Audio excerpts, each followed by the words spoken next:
I'm Amanda. I'm Jessie. In this podcast, we talk about the joys of motherhood as well as the experiences that have altered us along the way. We've created a safe space to talk about the hard and unconventional alongside the beauty, and we want you to feel confident in the decisions that you make as a mother. Welcome to the Motherhood Collective Co. Let's talk. Welcome back to the Motherhood Collective Co. We are doing a double recording for you guys tonight because Jessie, that's how Noah says Noah. Jessie's name, Jessie. Jessie is going to be on the beach next week. Sunny's been calling me Jessica. What? Sunny's been calling me Jessica. That's funny. Yeah, we started decorating our tree together, and she made it for 75% of the work. She was really engaged in helping, and then Cute. The end, she's like your big tree. Mm-hmm. And then so let me see a picture. I didn't take a picture. I know I need to. It's real. I will when I get home. I'm gonna text Brady real quick because I forgot I have orange slices in the oven dehydrating. But I got towards the end, and she was like, I think I'm just gonna sit on the couch and watch you do the rest. And I was like, okay. And she just sat there, and she's like, you've got this, Jessica, you're doing such a good job. And I'm like, do you know what that makes me think Jessica? of? I think my friend Kate is the only person who's ever called me that consistently. Did you ever watch Hot Chick with yes Jessica? Jessica? Yes, that is Noah. It's me. You sound just Jessica. like it. That's how I felt when I was pregnant. It's me, Jessica. Out of the oven. Okay. Out of the oven. I have this thing where I really want to have just all homemade ornaments on my big tree, which I have. Mm-hmm. I have my Santa handprints. I've got my hand painted ornaments. And now I'm making orange slices. I love that. For that. But I left them in the oven. I was supposed to take them out an hour ago. So I'm really looking for a good garland for our fireplace. Oh, I need to find a good one. Yeah. Hobby Lobby doesn't really have good ones. I think mine is a combination of Target, Hobby Lobby, and Temu. I've got 5-6 strands of garland up there. Wow. So anyways, we aren't talking about holidays today. We're going to do that on a day where I don't have a pounding headache and Jessie doesn't need to go home. We can have more fun. Today we are going to talk about the anxious generation. We told you guys we were going to do it. So if you've been listening to it, we are going to talk just about some of the main themes. We're not going to go into a full book club dive here because we're trying to keep this episode short.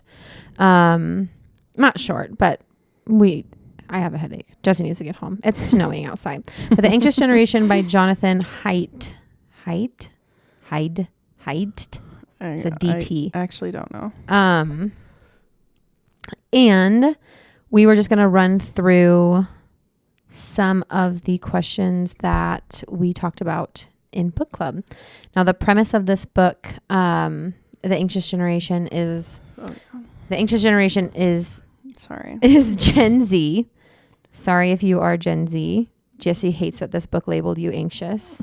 But no, what it really talks about is we didn't have any stats when technology came out and social media came out and the internet went into our hands on how that was going to affect us. Mm-hmm. And now, after an entire generation has grown up with it, now we have stats.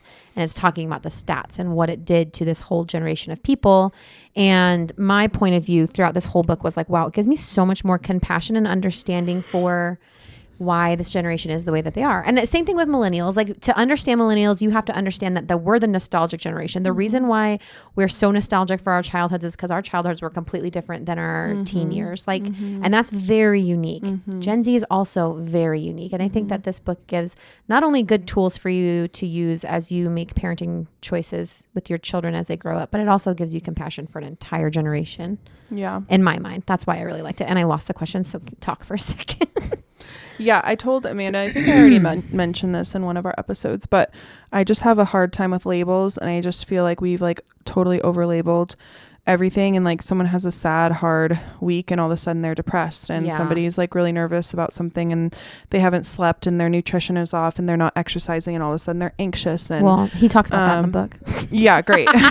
And so I just about how I think I initially, I told Amanda, I initially was just turned off by the title because I'm I don't want to label a whole generation of kids. And then also that's my whole parenting worldview too, is just don't label your kid. The minute you start labeling your kid, the minute they're going to start, being exactly what you're telling them. So if you do make it good, Yeah. you know, A good label. yeah. But Jetta is our friend in book club who came up with these questions for us. She actually we only talked about 3 topics: technology, play, and independence, because those are the 3 topics that are really relevant to our young children. None of us have teenagers in the group.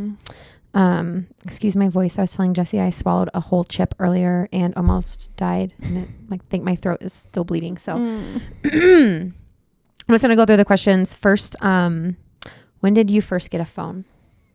High school. High school. Mm-hmm. Do you remember what kind of phone it was? Yeah, it was a like pink flip phone. What are those called? Razors. The pink Motorola Razor. Yes. Okay. I'm a little bit older than you. I'm only 3 years older than you, right? You're the same age as my little sister. Yeah. You're the same age as Amanda Bartlett. I had a phone from Singular because when I got a phone, it was AT&T. My mom told me if I made the varsity or the junior high varsity cheerleading squad, I could get a cell phone. Oh, did you do this one? Huh? The one that went up like this? No. I was predating. Brick? I had the very first camera phone ever. Okay. Yeah. Ever made. I remember. It was silver. It was tiny little silver. Yeah. It was like a little brick. This big. It flipped up. Had a little antenna on it. Yeah. Which I used to put little jewels on. Yeah. And yeah, it was like the QWERTY pad. Yeah. My parents had those. Yeah. So that was my first phone. I was 14. But when I first had a phone, I had to send a text message. Took you like a whole freaking minute. You know, because you had to click the button 4 times to get to the queue or whatever. And there was no internet. I didn't have internet on my phone until I graduated high school. And so when I got my first smartphone, it was a Samsung Galaxy, the very first Samsung Galaxy. It was my first front-facing camera. It was my first internet on my phone. So I went all of my high school years without having to be on the internet. We just had like a computer in my dad's study that had like the dial-up internet. We had to take turns going on to AIM. Same. And talking to boys. Same. But then it was just like, I don't know. Yeah. When did you first get social media? I don't remember. I want to say it was almost in college. Like mine was legit. I was well into high school. So Instagram came out, I think, when I was well into high school. So I got Facebook in 2011. I guess MySpace, if you want to count that. I had that young. For some reason. Yeah, I had that young. We all had that young. Yeah. But MySpace didn't have like a feed, did it? Like you could go onto your friends. No, I think you could click your friends' profiles. I think it had a feed. I think there were statuses, and I think you could like rate your friends. That is something I remember being so hurtful. Too. It was like you get in a fight with your friend, and then you all like all of a sudden you're not on their top 10 or whatever. Top 8. That was savage. Okay, technology. The book says that today we overprotect children and adolescents in the real world and underprotect them in the virtual world. Do you see this happening, and where? I still see this happening.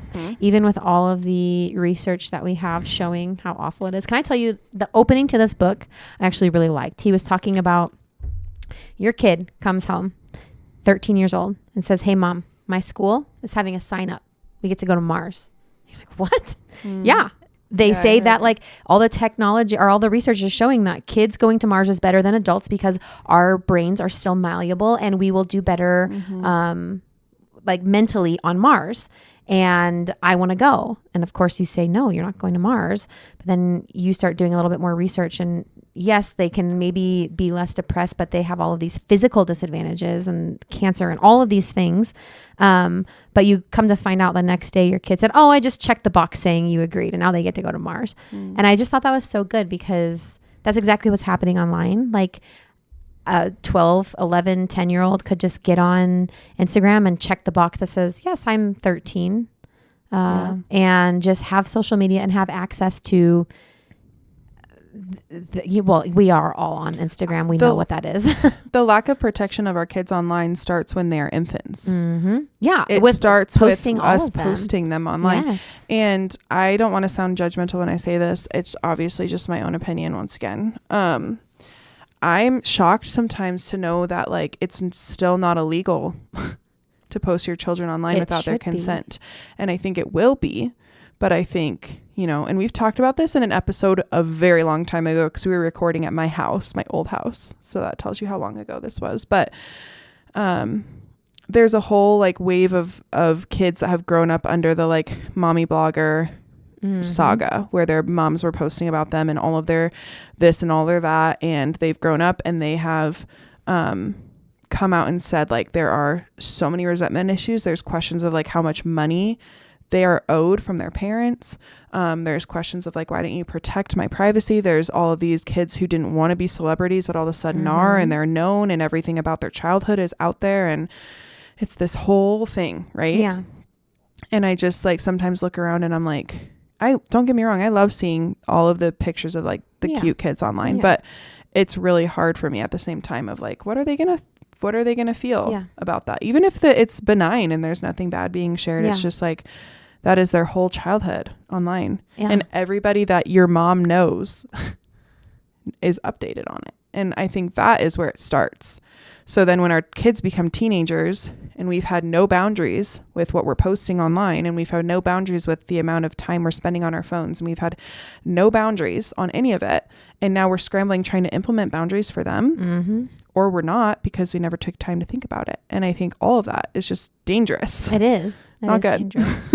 And yeah, it's wild to me. I said in our last episode that when I tried to start a blog, or I wanted to start a blog, and I followed like all those Instagram mom loops where we all followed each other, there were so many moms getting tens of thousands of followers by basically shaming their kids online, posting the embarrassing things that they do, the screaming, the crying, the tantrums, like that. And it broke my heart. And then I like stopped. I didn't want to do a mommy blog. I didn't want to have a blog anymore. I stopped blogging, and it took me a long time to kind of figure out what I was going to do about posting my kids online, because I have family far away, but I did figure it out. And they're just safer not there. Well, and have you ever thought about the credibility that we're earning with our children long term when they are introduced to phones and social media, and we sit down and we have this conversation about how dangerous the online world can be, and we have a track record 15, 17 years long of look at what I did not share about you online to protect you up until this point. I'm passing the torch to you, and I'm not going to stop protecting you, but I want you to see, look at my credibility. I clearly mean what I say, and I say what I mean, and here's the proof is in the pudding. But could you imagine like the flip side of like, there's a 17-year long track record of all of their everything accomplishment, even if it's just accomplishments, but like accomplishments and hardships and everything in between online. And then you're sitting your kid down to talk about, let me just tell you how dangerous the online world is. It's like, okay, so then why did you post me on there for 17 years without my consent, you know, or whatever the time frame is. I just think it's interesting. Like where Chase and I have even been talking about like, you know, like it's been so thrown off lately because of work and sickness and travel and weddings and everything has been going on. But normally our intention is to lock our phones up every night at 5 p.m. and on Sundays. And part of why, if not most of why, I want to lock them up and not just put them in a drawer, is to take a stand and set a precedence for our whole family of like, when our kids do get phones someday, this is just how it's always been. Welcome to the club. Like, this is what we do in this home. Mom and Dad it's not too. like, I think that's important. And we've been doing this, and it's not just like, once again, these devices are put in the hands of your kids, and all of a sudden you're scrambling to be like, wait a second, how are we going to, it's like manage what you have right now, and, you know, set boundaries with what you're already doing. I feel like my parents' motto was always do as I say, not as I do. Like literally that was said to me on a weekly basis. That's hilarious. But I don't think that really works. Do you, the question was, we overprotect children in the real world and underprotect them in the virtual world. I guess I will wrap up on that thought. Do you have any tech rules in your home? We just kind of covered this with you, and do they work? Or are there some that you have heard of or would like to try? We have rules like, and Noah's pretty good about when I say like, okay, TV's off. He's like, okay, wait, he's 5, but right now he's not fighting me on it. I say, TV's off, it's time to play. At the worst, I'll get like, oh, why? You know what I mean? But it's like, he gets up and he immediately goes and plays. The only like hard rule I guess I have 2 hard rules on my phone in our house is no YouTube. Because I don't like what I can't control, and I can't control that app, and it's just not something that we do. On I guess I have more than that. We don't have iPads. There will be no tablets in my house. Like when we travel, we'll go to the library, we'll rent one of their like educational tablets because like, yes, I understand kids locked in a seat for hours on end. Not fun for them, not fun for you. That is a time we can utilize that as a tool. But they won't be in my house. Mm-hmm. And then I don't let my kids see me on my phone, and I'm not perfect at it. Sometimes anybody, not just my kids. Like if I'm like on my phone because I'm alone in a room and I hear someone's coming, I put my freaking phone down. And my thought process be more in normal. that, yes, is like, I want the person in front of me to know, hey, you're more important to me than this little metal and glass square, mm-hmm. especially my children mm-hmm. and my husband. Because, and the book talks a lot about this, is like when you have this out in front of you, like if we were just sitting here and I wasn't using this for our podcast and that was just sitting in between us and I was just constantly looking at it, that would just signal to you like, hey, you're actually not important to me, this real life conversation, than what's happening on this little square mm-hmm. right here. Mm-hmm. And it's just sad. And I think the more that we let our kids see us living in the online world, Mars, mm-hmm. and the less they see us living on Earth, the more fights we're going to have when they're 17, 18, mm-hmm. 19, 20. Mm-hmm. And all they're doing is putting their face in their phones or in video games. Because once they have agency, once they're out of your house, they can do what they want. I know. And that's a really scary thought. But like, I feel like exactly what you said, if we show them a good example, show them what humanity's like, mm-hmm. show them what it's like to feel important, then maybe they will extend that to you later on. Yeah. I get so much flack for like being a horrible texter, but something that I can like guarantee anyone in my life is that if we are together, I probably won't know where my phone is. Yeah. This is not normal. This for us, me and you. If we have our phones right here, it's because they're often needed to reference our podcast and topics we need, or like we're not with our kids right now. And that's also weird. But, that is because when I'm at home or when I have a friend over or I'm at a friend's house or I'm with my family or I'm on a walk, I don't know where my phone is. If there's a real human being sitting next to me, mm-hmm. across from me, existing around me. And so I always just like, I'm like, that's the give and take of me being a bad texter, is like, I'm a very present friend. I'm a bad texter because I'm probably being a very present mom or wife or daughter or sister or friend, you know, but I also feel very passionate about like Chase is somebody who he always like if he sees a text pop up on his phone, he feels like he needs to respond to it right away.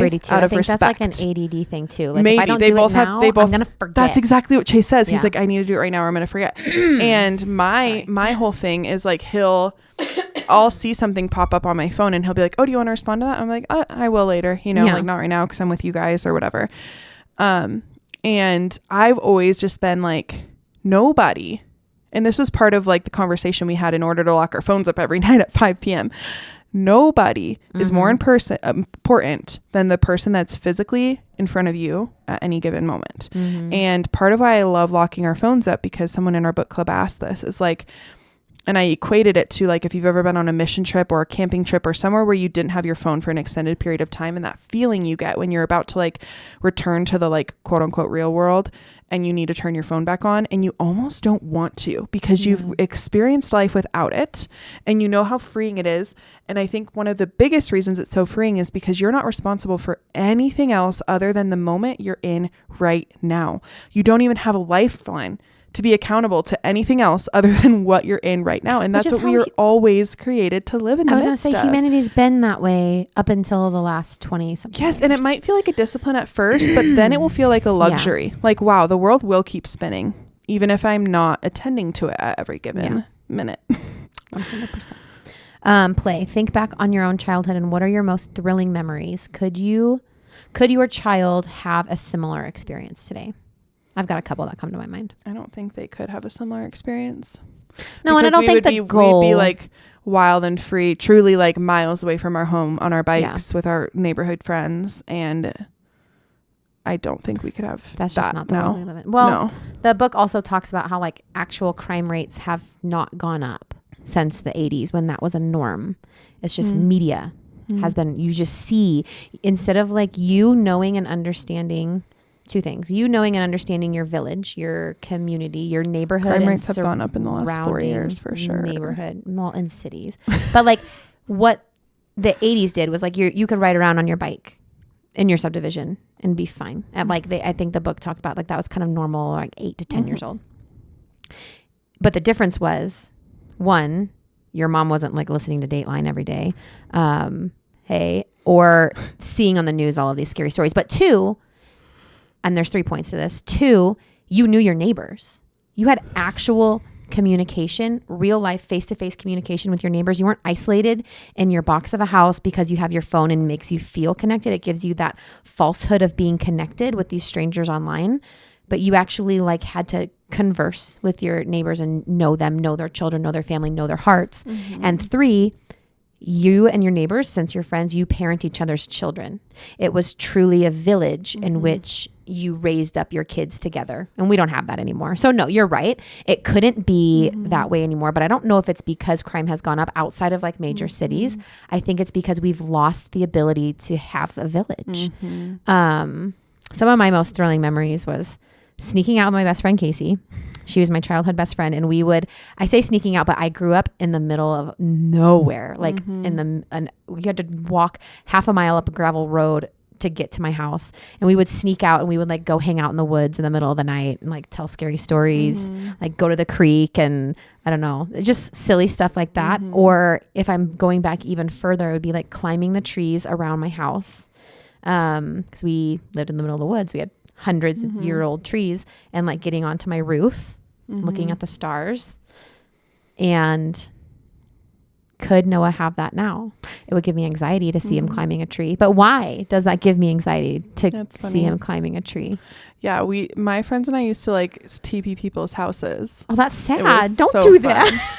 But like, if you think about it, I think that's such a fun thing to do. No, like, and the book talks I would about actually that too, be like so happy rules. if someone came and TP'd my house, because I'd be like, thank you for like getting out of your house and doing something fun. And like, we would meet up with boys in parks, and same thing. We would sneak out of my parents' basement, and I don't know. I just feel like there was so much like wonder and like adventure and like calculated risk taking, and which we don't let our kids do anymore. He talks about how like Gen Z is which these are good things. And he was saying like, if you look at it individually, they are very good things, where Gen Z is the generation that doesn't drink.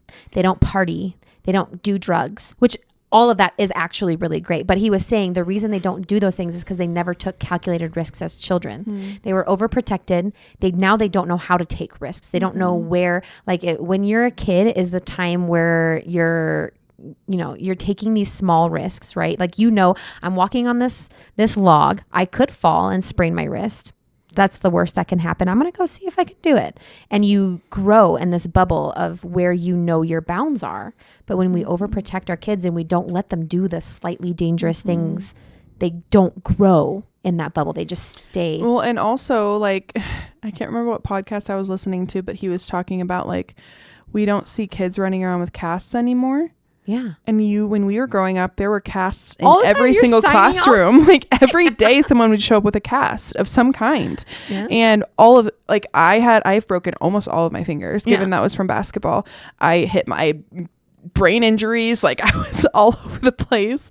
Same with my brother. He had so many different broken bones. And I think like, so there's this trail by our house. It's called I'm not going to say it actually. Yeah, don't say by where I grew up. Good catch. And I'm getting better every time. There was like 3 days in a row where my older sister, myself, and my brother Michael spent building this jump. Like it's basically this canal trail, and then there's like it's kind of like a steep cliff off of one side, and we built like this bike jump.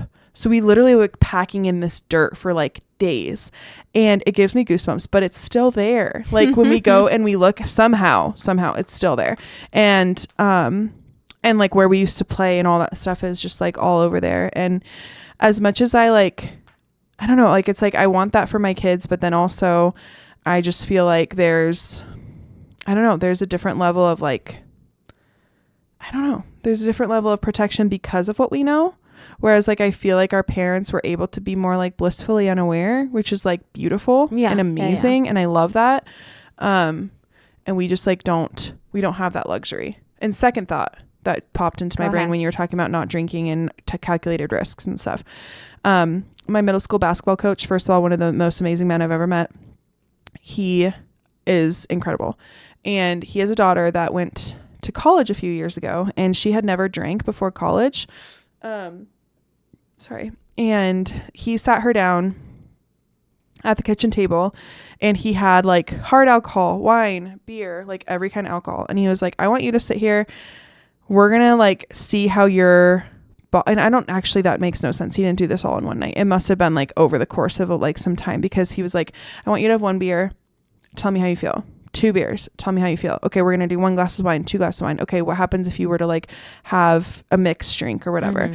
And he like taught her how to handle that within the bounds of like safety in their home, and teach her like, you know, how her body feels. Cause I think a lot of times it's like these kids that get into such trouble in college were like either told, no, don't do this, or this is bad, but then they never like, they're gonna get exposed to it someday. And then it's just like a matter of like, I don't know, that calculated risk of. That's how I feel about junk food with Noah. It's like he has a sweet tooth because I have a sweet tooth and I make a lot of sweet things. And it's like, do I keep him from having sugar ever so that the second he's out of my sight, he just indulges? I know, it's so hard. You know what I mean? There's like a balance there. Yeah. Free play. He talks a lot about free play, and we kind of just touched on it, but free play means playing without adults organizing or even supervising. What reservations do you have about allowing your own children more unsupervised time? I think we have the same thoughts on this. What?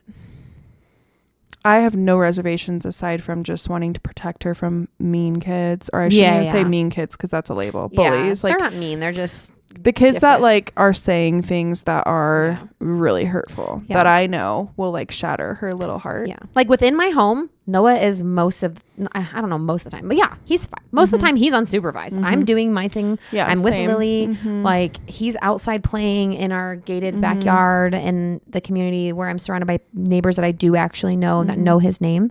And he's not to the point where I'm like sending him to the front yard on his bike by any means, because there are people that drive really fast on my street. Same. And I can't trust him to not get hurt. But like a lot of the time he is unsupervised within my own home. But when we're outside of our home, and I said this at book club too, I worry about his heart because he is so sweet and he gets his feelings hurt. He's like me.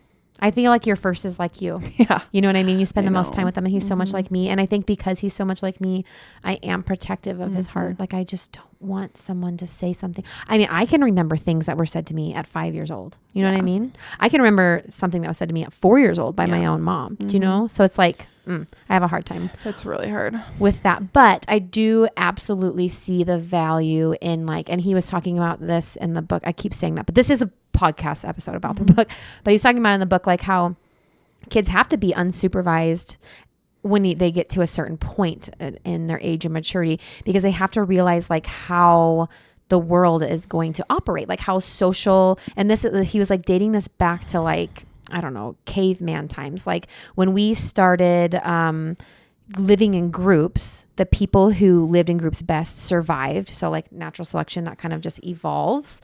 And that's just ingrained in us, is to know how to live in a group and to live in a little village and the hierarchy that comes with that. And kids have to like experience that in the safety of childhood so that when they're put out into the real world, they know how to operate within that. So like I totally, but Noah's 5. And I also said this at book club, which I think it's a really important thing to remember, is that if your child is like 1 or 2, some of the things Jesse and I say about our 4 and 5-year-old, you're going to say, never will I ever do that.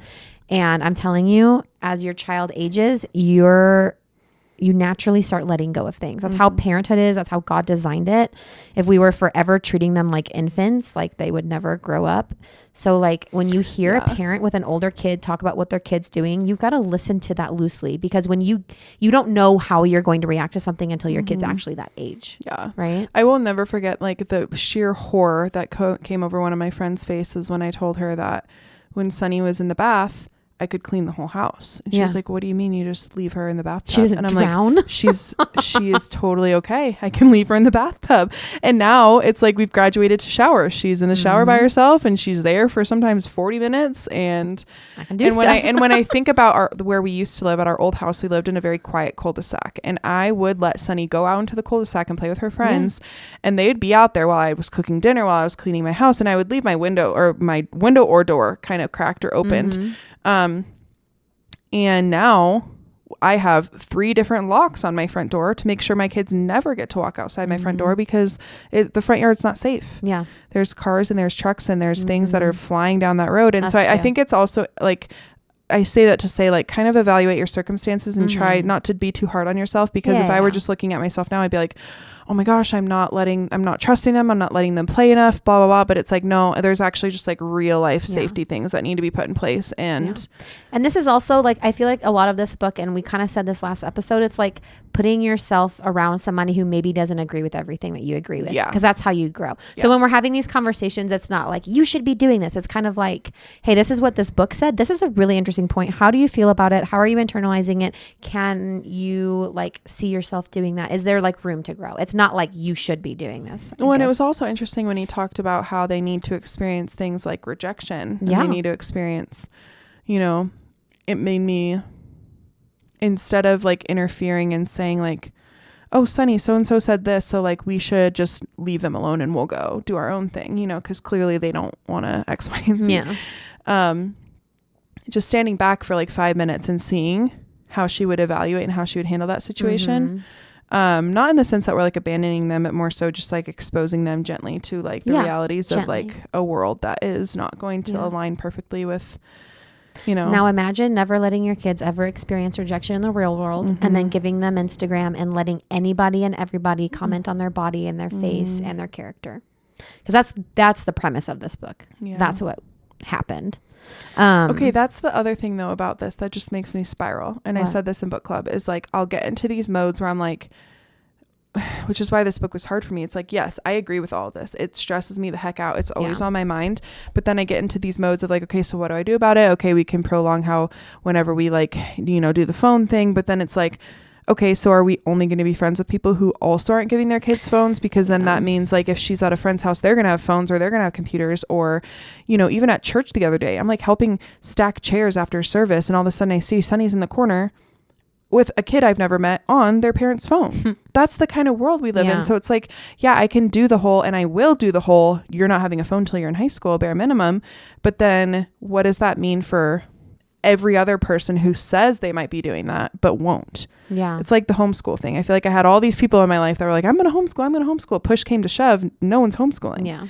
So I wonder if it's going to be a similar thing of like, no, I'll be in it with you, we're not going to do phones, like, but push comes to shove, like who's going to follow through with that? And how do you still show up in a world where you're gung-ho not doing that? But I do think if they don't have it in their home, if they don't have the phone, they can go to their room, they can isolate themselves in their room. Like they have to, when you're at home, when you're eating dinner, when you're just interacting with it, this is where you are most of the time, and it's real human interaction. I think the point is that is what's going to make them resilient. That's what's going to make them have a healthy self-esteem, a healthy like worldview, versus if their entire adolescence was spent doing this. Do you know what I mean? Yeah. So I think like the micro doses of this, the phones and the social media from their friends, I don't think will be as big of a deal. Yeah, I hope not. I really believe that. Yeah. Let's see. When you were your children's age, what did your parents trust you to do on your own, and how did that make you feel? I mean, I don't really have that much memory of when I was... My first memory is on my 5th birthday when I got glasses, because I was like blind before then at Chuck E. Cheese. I have that memory. I have that memory of looking at trees and there's like actual leaves. Yeah, I got my glasses the day of my 5th birthday, and I came down the side at Chuck E. Cheese and I saw my mom, and I just remember feeling like, whoa, I can like see. And that memory is like etched in my brain. And I was 5. Yeah. I don't remember. I mean, I have memories from like when I was 2 and 3. But I will say the first, I feel like independence memory that I have, and this is so wild to think of because this would never happen today, was my mom used to, because both of my parents worked, and we usually had like a sitter or daycare we would go to, and we were like in between daycares or something. So my mom, and it was summer break, and my mom was having us go to my Aunt Paulette's house every day, and my Aunt Paulette had hired a babysitter who we now know was a crackhead, heroin and all the bad things. But that and we just kind of went over there with the babysitter. And one day the babysitter wasn't going to be there, and the babysitter brought her baby. So it was me, my little sister, my little cousin who's a year younger than my little sister, and my other little cousin who was a year old. So I was 7. My little sister was 4. My little cousin was 3, and my other little cousin was like less than a year old, just a baby. And I watched them by myself at 7 years old in that house for like 4.5 hours.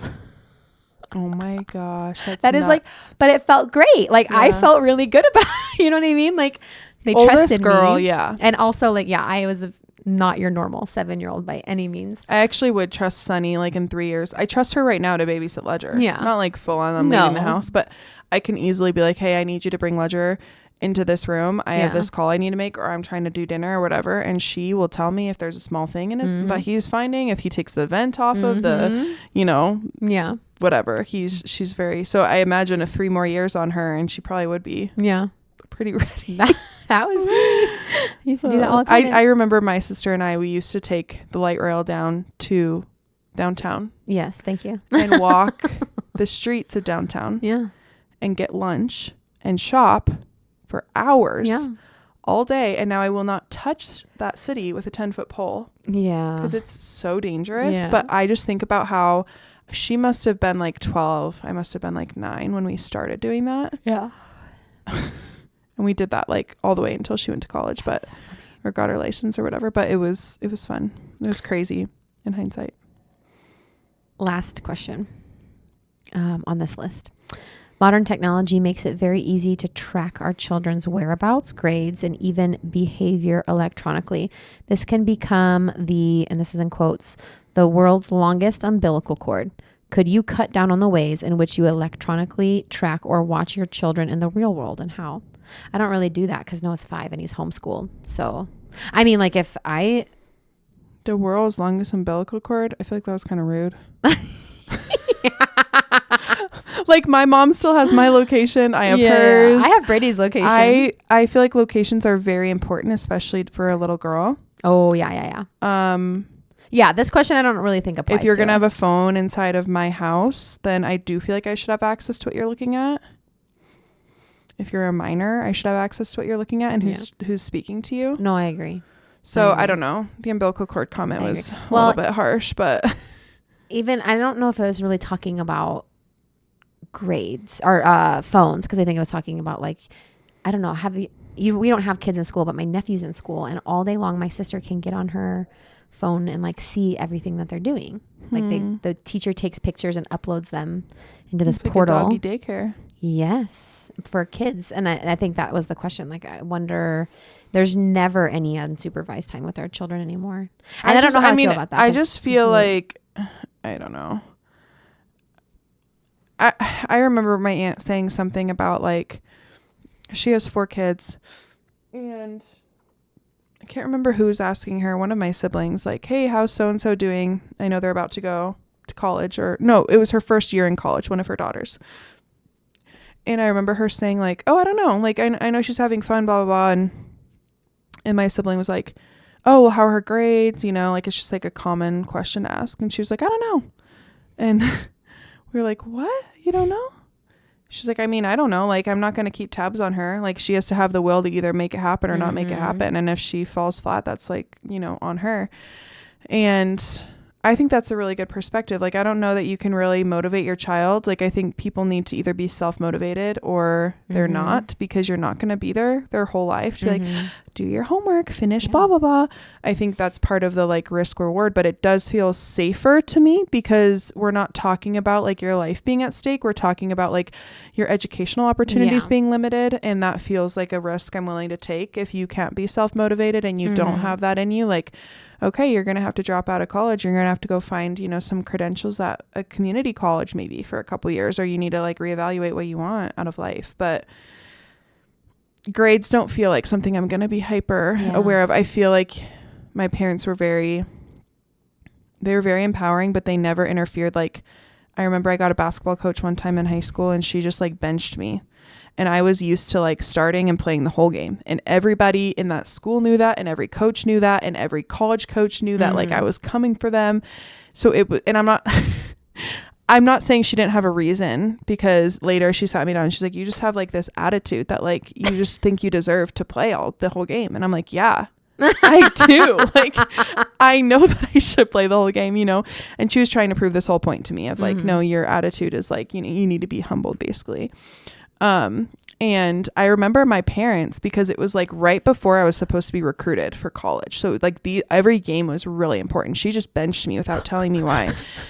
So like my parents, even in that circumstance of like, I'm wanting a college scholarship, my coach didn't even give me an explanation. I'm sitting the bench for this entire game. We're losing. My parents kept their mouths shut. They never interfered. Yeah. They never went to the coach. They never, you know, called the teacher on my behalf. They that never showed really up. No, they were so hands off. And I think that was like to a lot of our benefit. Yeah. We had to fight for things. Yeah. And we were mistreated in certain situations, but we had to like just navigate that, you know. But what you said earlier about the phones, I think the whole point of the phones is we have to be overprotective on the phones, less protective in the real world. So that's like what your parents said is exactly what this book was saying, and what you were saying you're going to do with the phones. Like you're going to track, you're going to be looking through the apps. You're going to be, that's what they want you. That's what this book is saying. That's true. Yeah. This book is saying like, no, don't let your kids have social media. If they do, you need to be looking at all the things, because like that is where the danger is. Not that there's not danger in the real world, but this is 10 times more dangerous than what's actually happening. Like if they were to walk down the street. Anyways, it's a good listen. I don't know if I agree with all of the points that it says. I did say in our book club, like I do think that the thing that this book is missing is Jesus. Yeah, that was a really good point you made. There was no spirituality. In fact, he was saying like we evolved to have a God-shaped hole in our heart because that was like part of the hierarchy. Like when evolution started taking a turn towards relationships.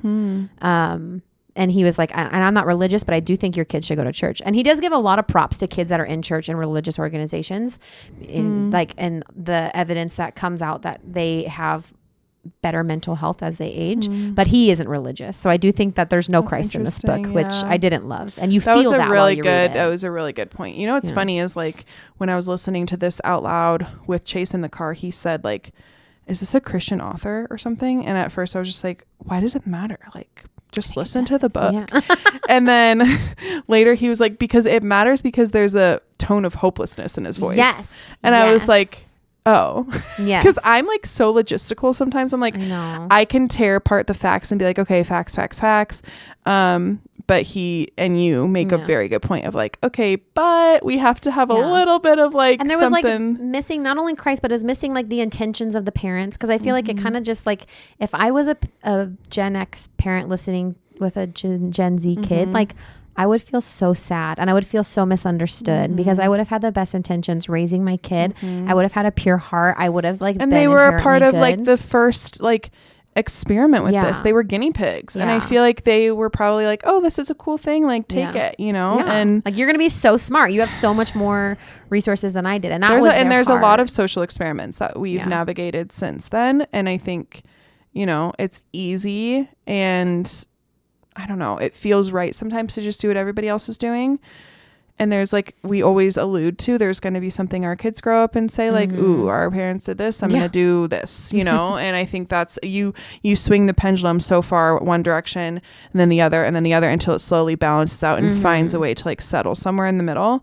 And I think we're just on that like really big swing, whether that be like politics, religion, health decisions, you know, phone usage.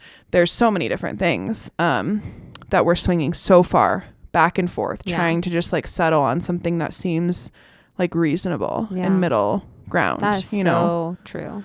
Yeah. So true. Very well said.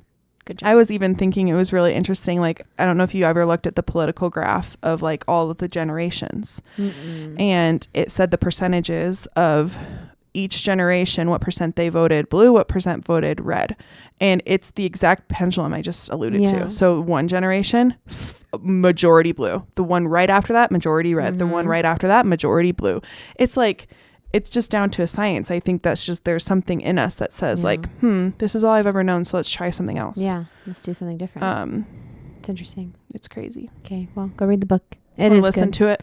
Yeah, listen, we don't read it, we listen to it. And honestly, I'm saying that I still need to finish it because I didn't get to the like end part that sounds like it was a little bit more like, so what do we do now? Yeah. The first half is so doom and gloom, with the intention of educating. Yeah. For sure. But yeah, I only made it to chapter 7. Okay, next time you see us, Jessie's going to have a tan. Oh, I'm so excited. She's going to Hawaii. She's going to leave me in the snow and go hang out on the beach. I know. I'm like, maybe we should have booked this trip like in February where you're sick of the snow. Because it's still kind of like new. Now the snow's magical. Yeah. But I'm like, we'll just have a full-blown reset when we get home and it'll still be magical. But all right. We will see you guys next week. Oh, I should say, please don't expect an episode during Thanksgiving. We're not going to be releasing an episode Thanksgiving week. And you don't really want one, I bet. We're both going to be gone. Yeah. And you're busy. So like, just know that we won't be here. Yeah. And comment your favorite part of this podcast. Wherever you are, whether you're, well, I guess Apple, you can't, but Spotify, YouTube, please let us know what you liked, didn't like, agreed with, or didn't agree with. We want to see what you guys have to say. We'll see you next week. That one was longer. Was it? I was going to ask you. Thank you for listening, and remember that you were chosen to be the mother of your children. And you are exactly where you need to be. See you next week.